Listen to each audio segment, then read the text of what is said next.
terrifying dragon alive, wakes up and leaves his lair at the far end of the world. The World Copula.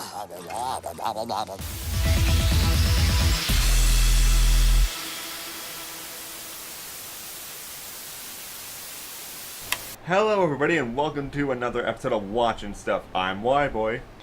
Yeah. Say your name. This movie fucking sucked!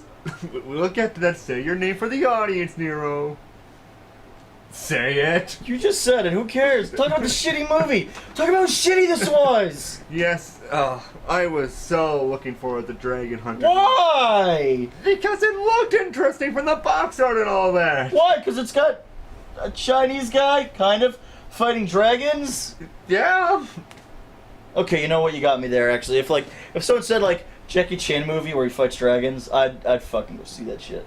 Yeah, that's sort of what I was sort of expecting, like them fighting a series of dragons and all that sort of stuff. They kind of did. Sort of. Kind of. Not really, but sort of, kind of. Yeah, this movie was boring.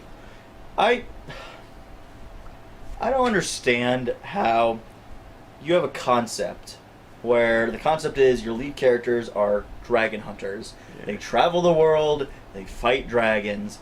Holy shit, that sounds like it should be amazing. But then it's this. So, plot. Okay, this is going to be a little weird because the movie is jumbled, but I will try to explain it as precise and quickly as possible. Yeah.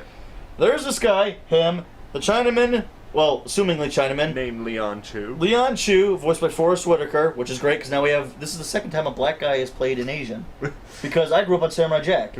And Phil Lamar played Jack. Oh, that's something. I don't know why I thought of that. I just really like Samurai Jack. I could have been watching that. Instead I watched fucking Dragon Hunters. Yes. But the premise is simple, okay? We start the movie off, we see Leon Chu as a child. His village is attacked by a big gnarly dragon, gets wiped out. All of a sudden now, we're in the present. We have a little girl who wants to grow up to be a knight. That plot goes absolutely nowhere whatsoever. Yeah, her name is Zoe and all that, and she's just doing all that sort of stuff. She does kid shit, because kid shit. Yeah. And then we introduced her uncle named... I don't know. Oh, Arnold. Arnold. I think his name was Arnold, yeah. Which is weird, because that's like... The movie throws at, okay, Leon Chu's not like a mystical name. It's probably just like a Chinese name. Yeah. But it sounds foreign because, I'm American, you're Canadian, so it's something like, oh, that's not a common name we hear. Yeah. And that's fine. And then it's like, his sidekick is Guizdo. Yeah. Yeah. And it's like, okay, yeah, that's something different. And then their pet's Hector, and we're like... oh, that's a little bit weird, but you can sort of get that. It's just sort of a weird name. It's kind of like how the minions are named, like very mundane sort of names. Yeah, it's like Greg and Clark and stuff like that. But then Lord Arnold. Yeah, Lord Arnold. So Lord Arnold is this blind, senile old fuckwit, and his castle's pretty much gone to shit, and he's like all scared because this evil, world-devouring dragon's gonna show up, and then his niece is like, we gotta get some knights, and he's like, shut the fuck up and get out of my room. You're a girl, you can't be a knight. Gender inequality, because that's the only shit people know how to write for fantasy stuff like 99% of the time. Yeah. So she sneaks out. And we jump cut to then, obviously, Leon Chu is an adult. He's with his shitty sidekick, and they're fighting this... other shitty sidekick. And because Hector doesn't really do anything. He's like a fucking pet. Yeah. So, they're out, they're doing what they do. They hunt dragons. That scene is really cool, but we're done with that shit now. After that shit's done, the little girl shows up, and it's like, oh, she's like, my rich uncle is looking for knights. Let's lie and pretend we're knights, because that's what good guys do. Yeah. So they go, dipshit, we'll fight your dragon. Oh, okay, here's a bag of gold. That's the upfront payment. Here, take a bag of money. Thanks, old man. As soon as they leave, Guizdo's first response. So this guy's like old and senile and blind. Let's steal his fucking money and leave his kingdom to die. And now, just for a little bit of context, in the previous scene, a bunch of villagers who they just saved from a dragon destroying their cabbage fields and all that, they just ripped them off completely and just took the money and all that. Then Guizdo turns around here, let's steal from a blind guy. Well, it's not even that. Even before that, in the previous scene you just mentioned, when it's shitty that the farmers and stuff are refusing to pay them. Yeah, that is shit. That is a real dick thing to do because they just took care of your dragon problem. But what annoys me is that instead of being a good guy about it, Guizhou's first response is, I want to extort you fuckers then, and have Lianshu kick all your asses. And it's like, good guys don't do that, though. Yeah. And it's like, tough shit. And then, of course, you know, that scene goes, like, really nowhere. Yeah. So, they get hired, and the whole movie is walk, dragon fight, walk, and then dragon fight. They have to go to the end of the world and all that. In this very cool setting, though, with a bunch of dragons coming after them, like these little red dragons. Yeah, little bird morph creatures that morph into a big dragon. Yeah, that was a pretty cool dragon. That was fine. Honestly, let's just get this out of the way right now. Visually, this is fine. It's good. Yeah, it's a very interesting sort of movie. It's got like a very mystical element sort of it, and it's in these sort of fantasy movies, you don't really have to explain why things are like floating around. Like how they have like floating continents and shit. Yeah, that sort of stuff. Yeah, well, because look, fucking dragons exist. I could buy floating continents. Yeah, you don't really need to know why that's. It's just a magical world. We need to focus on the actual story and the characters, because those are the things that are carrying us through everything. And that's where the movie's as weak as shit. Yeah. Like, out of the 4 main characters, Lianshu is the closest to being an actual character. For the most part, he's rounded. Yeah. He's not perfect, but he's the most rounded character in that he was a child, his village was attacked by dragons, so he grew up and he became a dragon hunter. Yeah, just so he could save other people and all that. Yeah, that was good. That part was fine. They do establish that he and Guizhou met in an orphanage together, and they've been friends since. Now, they don't establish why the fuck someone as good and noble as Lianshu would associate with someone who's a big douchebag like Guizhou. Yeah. Because Guizhou's a piece of shit throughout the entire movie. Yeah, really. So, like, it opens up, they're not getting paid for their job, so he wants to extort the people. Yeah, that's the first That's the first one. After that, they go and meet Lord Arnold, and he's like, that guy's blind, old, and senile. Fuck him, let's take his money and go. Yeah. The next one is when Zoe sneaks out and follows them, he tells Lianshu, let's leave her in the forest, and if we're lucky, she'll get killed. Yeah. That way we don't have to deal with her. Yeah, then in the fourth one is they're on the floating dead village. Yeah. And when the little, like, highly carnivorous piranha birds that morph into the big dragon is attacking, Guizhou will hide in a building, and he locks Zoe out, even though she's begging for help to be let in, and he's like, fuck her. Yeah, those are 4 just unforgivable things, and he really does nothing to, like, redeem himself. Because even the 5th thing, he just goes crazy and all that. Basically just starts talking crap to Zoe and all that. It's like, oh yeah, we just tricked you and all that. You're a stupid little girl and all that sort of stuff. Just to really just rub it in that he's a piece of crap. So right now your characters consist of Lianshu, good guy, Guizhou, piece of shit, Zoe, annoying tag-along kid character, and that's it. Yeah, basically all Zoe does is basically just come along like, oh, I love being a knight and all that. You're so cool, Mr. Lianshu. And that... She doesn't do anything on the fucking team anyways. Like, it would have been nice if she were like... If her whole character was to be like a knight, it would have been great if the movie established, like, she studies in secret stuff like strategy and combat, and we show that being utilized out on the field on this adventure. Yeah, to actually make her an actual use to the actual team dynamic. Because this is supposed to be like even on the box art, which I'll post up right here, it's like the 4 of them together, like posing all like Avengers style and all that. It's a team sort of dynamic. Nothing. Yeah, it's not a team here. Fucking Lianshu has to carry everyone. I had said this to you actually. Yeah. I said this to you after we watched it, where I said one of the biggest jokes amongst the like nerd community is on Super Friends. Yeah. Superman is overpowered, and if you watch Super Friends, you see how shitty every other character is. Yeah. So it's like, well, yeah, he's got to be overpowered. He's got to carry everyone else's ass. So basically, of course, Lianshu is the only good fighter. Yeah, and because the other 3 are just his cheerleaders.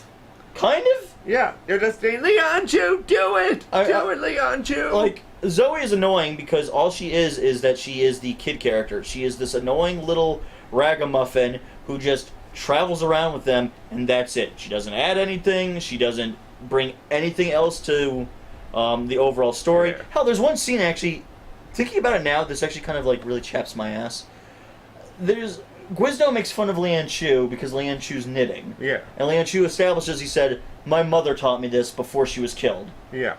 Which is, I think it's great for Lianshu because it gives him even a little bit more character, where it's like, this is the only thing I have to remember my family from, is my mother taught me this skill. Mm-hmm. You know? Yeah. So I cherish the fact that I have her knitting needles. I love her and I remember her. Yeah. That part's great. So Guizdo makes fun of him because Guizdo's a douchebag.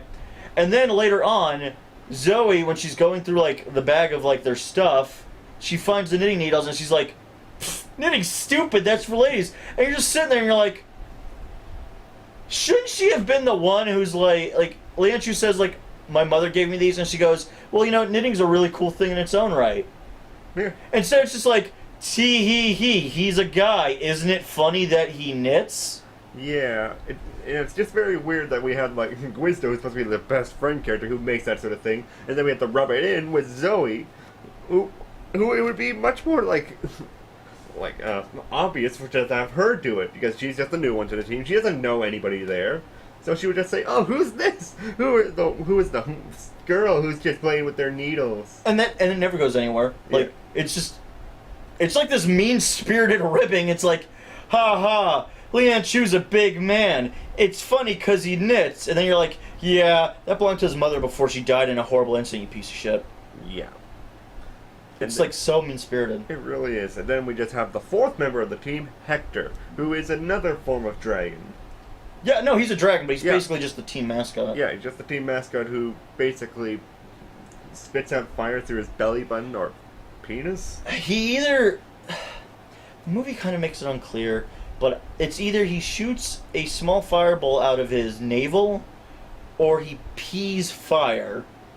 I'm not sure which, but either one's pretty fucking stupid. Yeah, and all Hector has really did was just basically with the first dragon fight and just help Lianshu take down the first dragon. Every other time, he's just doing his little like gremlin Stitch sort of voice. Which is funny because he's also blue. Yeah.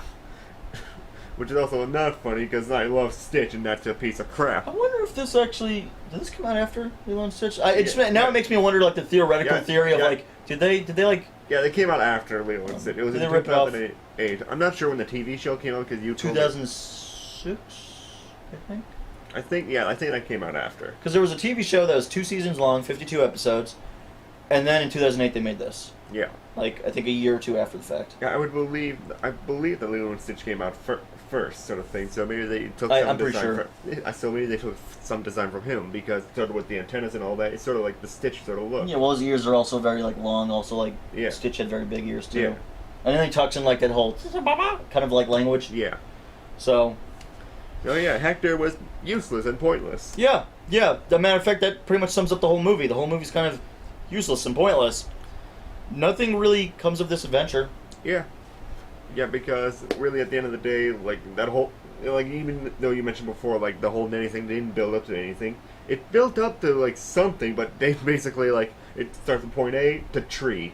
Yeah, like there's no quintessential setup for it. Yeah, basically the setup was, oh, he's got needles, like I'm going to use these needles to stab the dragon in the eyes. So yeah, they get to the world's end, they fight the big cataclysmic dragon, which is, honestly, it's kind of lamer than the other dragon designs. Yeah, it's just the big skeleton dragon. Yeah, it's a big skeleton. It's a big skeleton with wings and glowing eyes. But Lianshu uses the needles, it stabs it in the eyes, and that somehow kills an undead dragon. I don't question it because the movie was winding down at that point, and I just wanted it to be over. And then there's a big explosion of white, and then everything is green. Holy shit. No, this part actually didn't make sense. The way the movie ended, why wouldn't I thought everybody died? Yeah. Because like throughout the movie, the only thing they've developed in terms of character is Guizdo and Lianshu want a farm. Like they wanted to retire from this life of bullshit of dangerous dragon hunting. They wanted a farm. They wanted sheep. That way Lianshu would have wool to knit. Yeah. And it was a pretty like, okay, so their idea was they want to do this. They want to build this fucking farm. So I think that would be fine, sort of thing. Like, if they ended with them on the farm? Yeah, if they ended it with them on the farm, that would have been fine and all that. Because that sort of also goes with the theming and all that. Because it's always supposed to be like the optimist sort of character. Guizdo's supposed to be like the pessimist. And Lianshu is just supposed to like figuring out his future and all that, trying to deal with his past, his future, and all that sort of stuff. Yeah. That would have been fine. But that's not how it ended. Because what really happened was, somehow with the undead dragon exploding, it caused all the green to come back, so maybe like all magical sort of crap. Like that sort of happened in other movies. Like that's the one thing this movie did kind of cool. Kind of. Not entirely, but kind of cool. Was as this world gobbler slept, everything around it sort of slipped into entropy and died. gravity started doing more defying things about like ripping up hunks of the earth.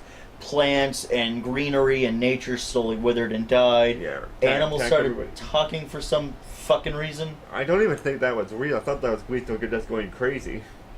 Well, no, remember, because like the old fucker at the beginning of the movie said like, the fourth of his side is fucking animals can talk. I know, but it also turns out like Guido was just talking to his hands when they. Yeah, well maybe like everyone's that was full also like with that like Metal Knight sort of thing. He was just doing the hand talking too. Which is also voiced by Rob Paulson. Yeah. Actually, that's the kind of funny thing. Yeah. So like the way the movie kind of ends, like Dragon explodes and everything's like bright and colorful and cheerful, and for some reason bunnies are floating around.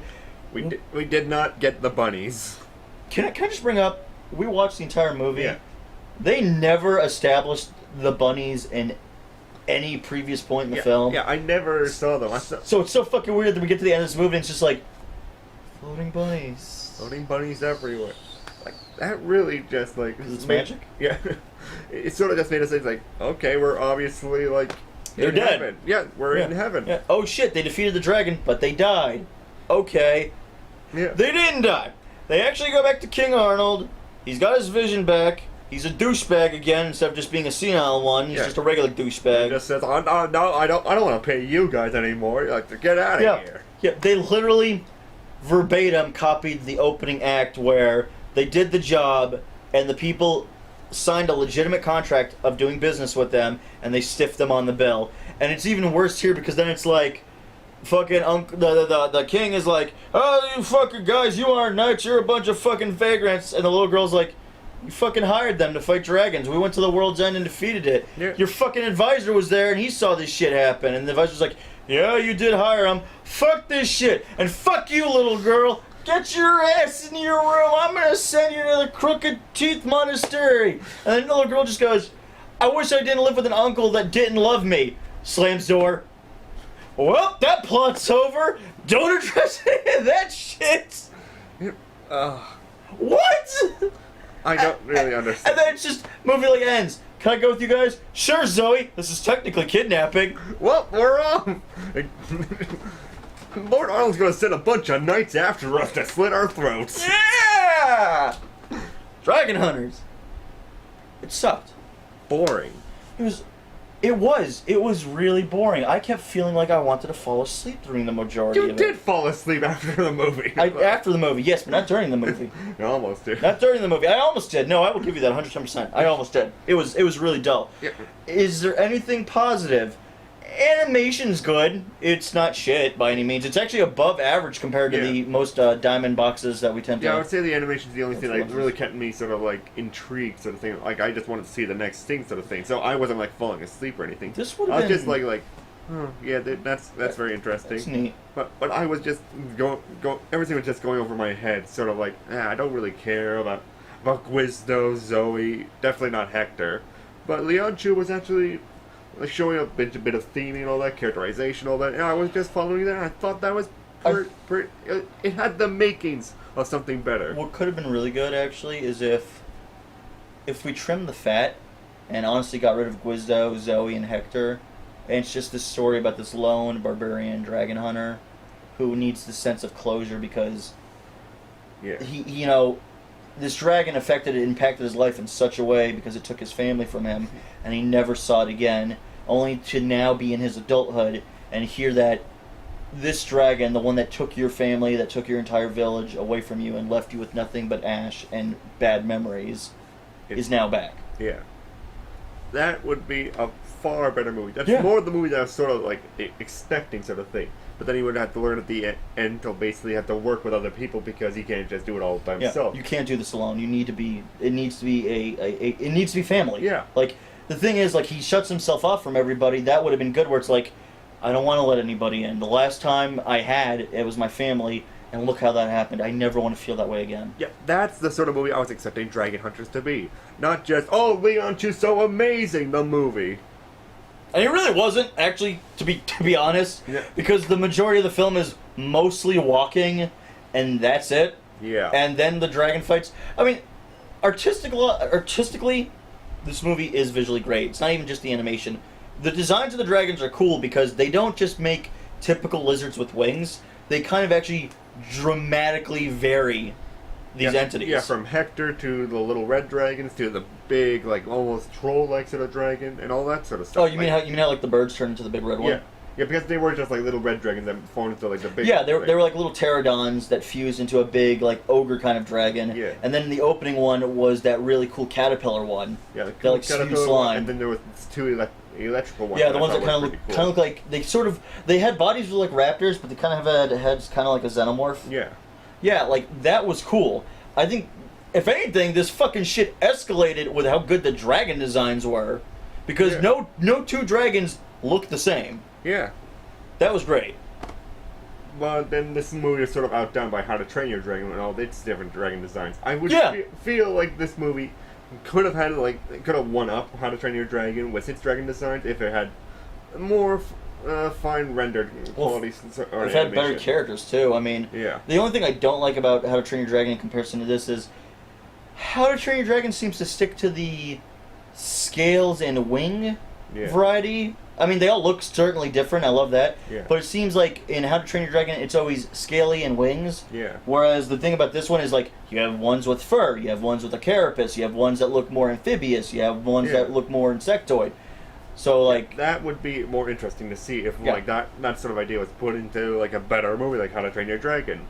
Here it's just like wasted potential. Yeah, no, actually, as a whole, this thing is just the potential's there, like anything, but it doesn't even attempt to grasp it. Mm-hmm. Not even close. It doesn't even attempt to reach out to take it. Yeah. At best, it's just like, here's a story, you fight some dragons, because that's what the title is. Yeah, and that's it.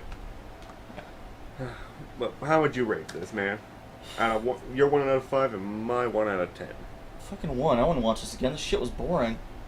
Yeah. I mean, again, it's like Angry Birds, you know. That visually, Angry Birds is like, oh, it's great. Yeah. But you know what, man? If you don't care about the characters, like, it could be the greatest looking picture in the world.